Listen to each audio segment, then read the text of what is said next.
ഇത് നമ്മളെ ആമീനാണ്.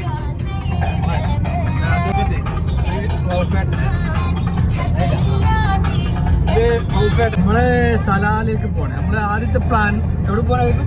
ബഷീർ ഐലൻഡിലേക്ക് പോകാനുള്ള പ്ലാനിലുണ്ടായിരുന്നു. പക്ഷെ നമ്മള് പ്ലാൻ എ മാറ്റി ബിയിലേക്ക് ആക്കിയിട്ട് സലാലേക്ക് ആക്കി. പിന്നെ ഒരു ദിവസം ട്രാവൽ ചെയ്യാൻ വേണം സലാലേക്ക്.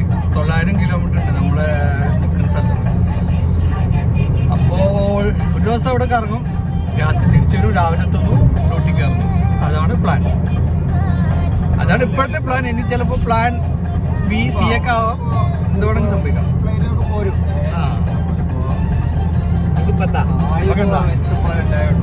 ഇഷ്ടംപോലെ പൈസ ഉണ്ട്. ബെസ്റ്റ് ആളല്ല ഞാൻ. എനിക്ക് ആണ് ബിസിനസ് ക്ലാസ്സിലെ ടിക്കറ്റ് എടുത്തിട്ട് ലോക്കൽ ക്ലാസ്സിൽ പോണ ആളാണ് ഞാൻ. എല്ലാ കളിച്ച് ഞങ്ങൾ നടന്ന് സ്ഥലത്തെത്തിയ ഒരാൾ ബാക്കിലിരിപ്പുണ്ട്. നമ്മള് നടന്നുകൊണ്ട് പോവാൻ ഉദ്ദേശിച്ചാണ്. കാറിൽ പോകുമ്പോ ഈ ചങ്ങ നടന്നിട്ട് പോകാൻ പ്ലാൻ. ഇല്ലല്ല, നമ്മള് നടന്നാണ് അവിടേക്ക് എത്തുന്നില്ലൊരു പ്രതീക്ഷ ഉണ്ടായിരുന്നു. എനിക്ക് പറയാനുള്ളത് പോരുമ്പോ 35 ഓരോ 25 കിലോമീറ്റർ കൂടുമ്പോൾ ഓരോരോ ഡിഗ്രി സെൽഷ്യസ് ചൂട് കൂടും. വണ്ടിന്റെ ചൂടാ പുറത്തുള്ള പുറത്തത്തെ ചൂട്. രാവിലെ പുറപ്പെട്ടല്ലേ, അങ്ങോട്ട് കൂടുമ്പോ ഇങ്ങനെ ചൂട് കൂടും. പിന്നെ അവിടെ റോഡില് നമ്മള് 120 പോകുമ്പോൾ ശ്രദ്ധിക്കേണ്ട കാരണം വെച്ചാല് ഒട്ടകം അൽ ഒട്ടകം എപ്പോ വേണമെങ്കിലും വരാം. പിന്നെ അത് മാത്രല്ല, ഇതിന്റെ സ്റ്റാറിംഗ് ഉണ്ടാവും. ഇങ്ങനെ തിരിച്ചു കഴിഞ്ഞാൽ കറങ്ങില്ല. അപ്പൊ നമ്മള് കൂട്ടി പിടിക്കണം. ഒട്ടകം ഏത് നിമിഷമാണെങ്കിലും റോഡിലേക്ക് വരും. അതുകൊണ്ട് നമ്മൾ അലേർട്ടായിരിക്കണം. ഈ ഭാഗത്താണ് ഒമാനിലെ ഏറ്റവും കൂടുതൽ പെട്രോളിയം കമ്പനികൾ, പല കമ്പനികളുടെയും പെട്രോൾ കുഴിച്ചെടുക്കുന്ന മെയിൻ സ്ഥലങ്ങളുള്ളത്. ആ ഭാഗത്ത് കടലാണ്. ആ ഭാഗത്ത് കടലാണ്. This is truth. ഇങ്ങോട്ട് കടലോ? അതെങ്ങനെ ശരിയാവാ? ഭാഗമാണത്. ആ ഭാഗത്ത് അങ്ങനത്തെ അതിനടുപ്പിച്ചായിരിക്കും നമ്മളെ റിക്കുകളുണ്ട്. നമ്മൾ നേരത്തെ ഇങ്ങനെ നേരെ പോയാൽ കടലിലേക്ക് എത്തുന്ന പറഞ്ഞു. അങ്ങനെയാണെങ്കിൽ കടലിൽ താഴെ ആയിരിക്കും അല്ലേ ഈ സാധനങ്ങൾ? എന്താ പറയുക, ഡിവൈഡർ പോലെ.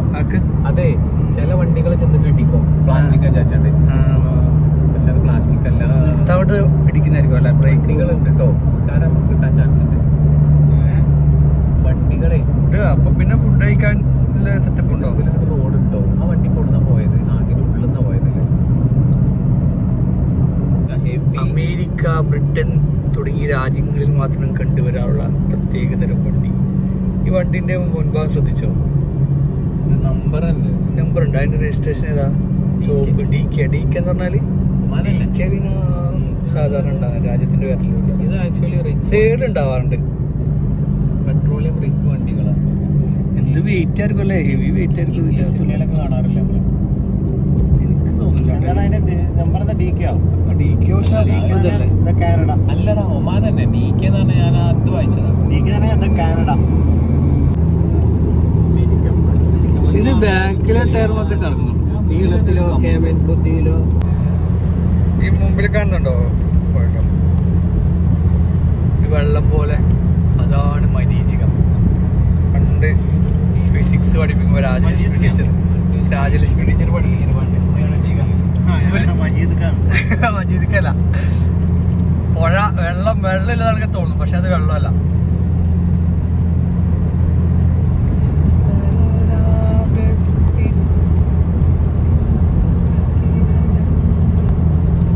നമ്മളെ സിനിമ ഉണ്ടല്ലോ, ഏതാ?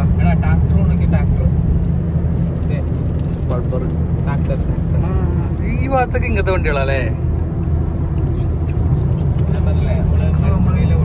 അമേരിക്കയിലെ കൂടി പോകുന്ന നടക്കാന്ന് സീനാണ്. അൽമഹ പെട്രോൾ പമ്പ് ഉണ്ട് 11 കിലോമീറ്റർ. അപ്പം 4 മണിക്കൂർ മുമ്പ് വെച്ച ഐസാണ്. എന്താ ഉണ്ടാവും? ഇത് എന്റെ അഭിപ്രായത്തിൽ വെള്ളമായിട്ടുണ്ടാവും, കാരണം ഭയങ്കര ചൂടുമല്ലേ. വാവ്,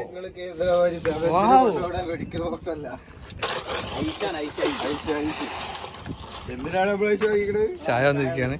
നിങ്ങൾ ചായ കുടിക്കുമല്ല ഐസ് കഴിക്കുക? എന്താണ് നിങ്ങളുടെ അവസ്ഥ? എനിക്ക് വൃത്തം കിട്ടുന്നില്ല കേട്ടോ. ചാരി മനുഷ്യനാണ്. അഗസ്ത്യ മുനി പറഞ്ഞിരിക്കുന്നത് ചൂടും തണുപ്പും ഒരിക്കലും ഒരുമിച്ച് കഴിക്കാൻ പാടില്ല എന്നാണ്. 200 ऐसे जाके 100 से अधिक है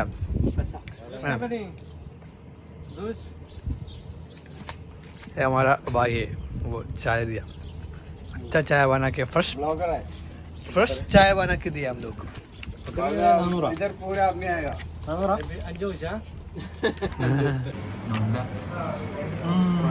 മട്ടൻ കടായി മട്ടൻ കടായി റൊട്ടി ഫുള്ള് സാധനം എങ്ങണ്ട് അടിപൊളിയാ എങ്ങണ്ട് എങ്ങനെയുണ്ട് അഞ്ചെണ്ണം ഇപ്പൊ പറയേണ്ടി വരുമുണ്ടോ ഇനി എന്നോട് ചോദിച്ചാൽ എങ്ങനെയുണ്ട് നല്ലുണ്ട് സത്യം പറ എങ്ങനെയുണ്ട് ഇത് പൊളി സാധനം ഫ്രഷ് മീറ്റാണ് ഫ്രഷ് സൂര്യൻ കുത്തുണ്ടോ അവിടെ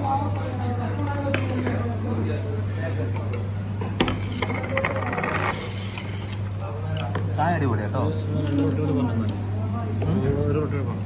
നമ്മൾ ഫുഡ് കഴിക്കാൻ കയറിയ ഹോട്ടലിൽ കണ്ടതാണ് എല്ലാ രാജ്യങ്ങളും ഇല്ല കുറേ രാജ്യങ്ങളെ കറൻസി ഉണ്ട് ഇവിടെ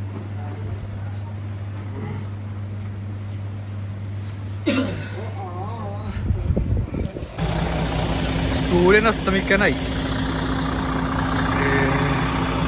എത്രങ്ങാനും വലിയ വണ്ടിയാണെങ്കിൽ എത്ര ടയറായിരുന്നു 2 4 6 8 10 12 ഇപ്പുറത്തും 12 അപ്പുറത്തും 24 ടയറോ നമ്മുടെ ചങ്ങായിമാർ പള്ളിക്ക് പോയിട്ടുണ്ട് ഞാനും പോവാണ് അവിടെ പോയി കഴിഞ്ഞാൽ ടോയ്ലറ്റൊക്കെ ഉണ്ടാവും ഒന്ന് ഫ്രഷ് ആവുകയും ചെയ്യാം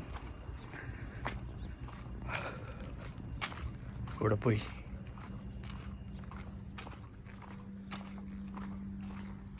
എവിടെയാണോ നമ്മള് സലാലിലേക്ക് എത്താറായിരിക്കും അതിന്റെ വെളിച്ചാണ് കാണുന്നത് വെളിച്ചം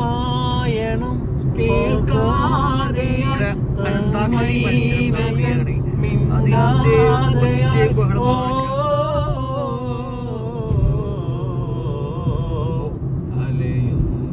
ലൈറ്റ് അല്ലേ ആകെ മൊത്തം ലൈറ്റ് നമ്മള് സലാലയില് എത്തി രാവിലെ തന്നെ ഇറങ്ങി ഈ 2 സൈഡിൽ കാണുന്നത് ഈന്തപ്പനല്ല ഇത് തെങ്ങാണ്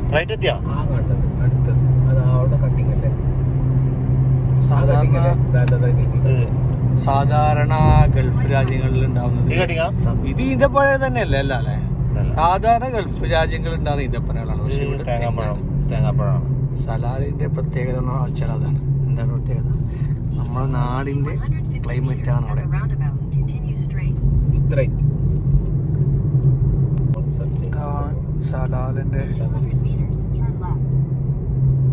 സലാലൻ തെരുവ് വീതികളിലൂടെ നമ്മൾ ഞമ്മൾക്ക് പറയാൻ സമ്മതിക്കുന്നില്ല ഭക്ഷണം കഴിക്കാൻ പോവുകയാണ് നമ്മളൊരു മദനി റെസ്റ്റോറൻ്റ് ആണ് ഉദ്ദേശിക്കുന്നത് ഇത് ഒമാനിലെ ഫേമസ് ആയ മദനി റെസ്റ്റോറൻ്റ് ആണ് അവിടേക്ക് നമ്മളെ യുവാക്കളെ ദോശ കഴിക്കാൻ പോവാണ് എന്താ പറഞ്ഞേ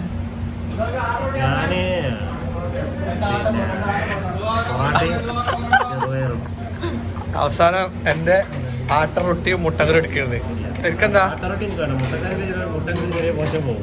നിനക്കെന്താ അത് ആ അതന്നെ ഇവിടെ പൊറോട്ട ആയിരിക്കുമല്ലോ എന്തായാലും രാവിലെ ആയാലും രാത്രി ആയാലും ഉച്ചയായാലും സലാഡ് കട്ടൻ ചായ പൊറോട്ടയും ഹോട്ടലിൽ കയറി കഴിഞ്ഞാൽ എന്റർടൈൻമെന്റ് നമ്മൾ ചെയ്യുന്ന ഓർക്കുന്നത് ഗ്ലാസ് മറിയാൻ പാടില്ല ഗ്ലാസ് മറിയാതെ അടുത്തടി ഉണ്ടല്ലേ താഴെ ടേബിൾ താഴെ ടേബിൾ അവിടെ കളറ് പൂക്കള ഷർട്ട് ഇതാണ് ആട്ട റൊട്ടി ഇതെന്താ ഇത് ആട്ട പൊറോട്ട അല്ലേ പക്ഷെ റൊട്ടി അടിച്ചിട്ടില്ല പൊറോട്ട അടിച്ചിട്ടുണ്ട് ഇത് മൈദ ചപ്പാത്തി മൈദ പൊറോട്ട പൊളി സംഭവം അല്ലേ ടേസ്റ്റ് കഴിക്കാൻ തുടങ്ങിയില്ല അപ്പോഴേക്ക് ടേസ്റ്റാണ് ഫുൾ ക്യാഷാണ്. റിയാലുകൾ വാരി നമ്മൾ വിചാരിക്കും ഇത് കേരളമാണെന്ന്, കാരണം തെങ്ങൊക്കെ കണ്ടില്ലേ. പക്ഷേ ഇത് കേരളമല്ല, കേരളത്തോട് വളരെ ഒമാനിലെ സലാല എന്ന് പറഞ്ഞ സ്ഥലം. അത് പറയും, കേരളത്തോട് വളരെ അടുത്ത് കിടക്കുന്ന ഭൂപ്രദേശമായ കോഴിക്കോട്ട് നിന്നും കപ്പൽ മാർഗം ചേരമാൻ പെരുമാള് പണ്ട് പായ കപ്പലിലേറി വന്നതാണേ. പാടങ്ങടേ പണ്ട് പായ കപ്പലിലേറി വന്നതാണേ ദിനം കൊണ്ടുവന്നത് മാലിക് ദിനാറാണേ. ദിനാറോ റിയാലല്ലേ? മാലിക് ദിനാർ. എടാ ഭയങ്കര ബുദ്ധിമാനെ. ഇവനെ നീ വിട്ട് കളയല്ലേട്ടാ. എടാ നീ എവിടെ കൈ തട്ടിട്ട് അങ്ങനെ പറിക്കാൻ പറ്റും. മരത്തിൽ തളട്ട് ചെറുതല്ലേ? തളട്ട് കയറേണ്ട ആവശ്യമില്ല. ഏതാ തേങ്ങ? അതന്നെയാണ് കൂനൻ തെങ്ങ്. കൂനൻ തെങ്ങ് അങ്ങനെ.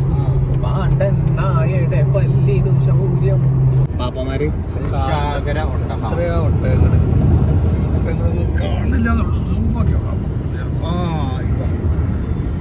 കോടിക്കണക്കിന് ഒട്ടകങ്ങളാണ്. കോടിക്കണക്കിന് രൂപയാണ്. കാണില്ല തിന്നാൻ വേണ്ടി കുറെ